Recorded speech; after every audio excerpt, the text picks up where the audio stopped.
Hello friends! ఎంతో టేస్టీగా అలానే సింపుల్‌గా అయిపోయే చికెన్ కర్రీ అయితే ఈరోజు మనం చేసేసుకుందాము. ఇదైతే బ్యాచిలర్స్‌కైతే పక్కాగా సెట్ అయిపోతుంది. చాలా సింపుల్‌గా చేసేసుకోవచ్చు కాబట్టి. ముందుగా వాష్ చేసి పెట్టుకున్న చికెన్‌లో ఉప్పు, కారం, పసుపు అలానే 2 స్పూన్స్ అల్లం వెల్లుల్లి పేస్ట్ వేసుకొని, కొంచెం కస్తూరి మేతి వేసుకోవాలి. కస్తూరి మేతి పడందే మనకైతే టేస్ట్ అయితే అస్సలు బాగోదు.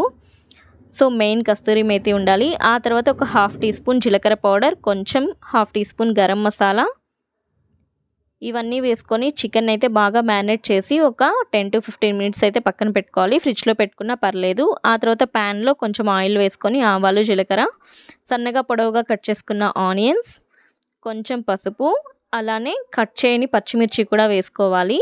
ఇవన్నీ కూడా బాగా ఫ్రై అయిన తర్వాత మనం ముందుగా మ్యారినేట్ చేసి పెట్టుకున్న చికెన్‌ని కూడా అందులో వేసేసుకోవాలి. ఆ తర్వాత కొంచెం కరివేపాకు వేసుకొని వితౌట్ వాటర్ మూత పెట్టుకొని ఆవిరి మీద ఉడికించేసుకోవాలి. చూసారు కదా వాటర్ వచ్చేసింది.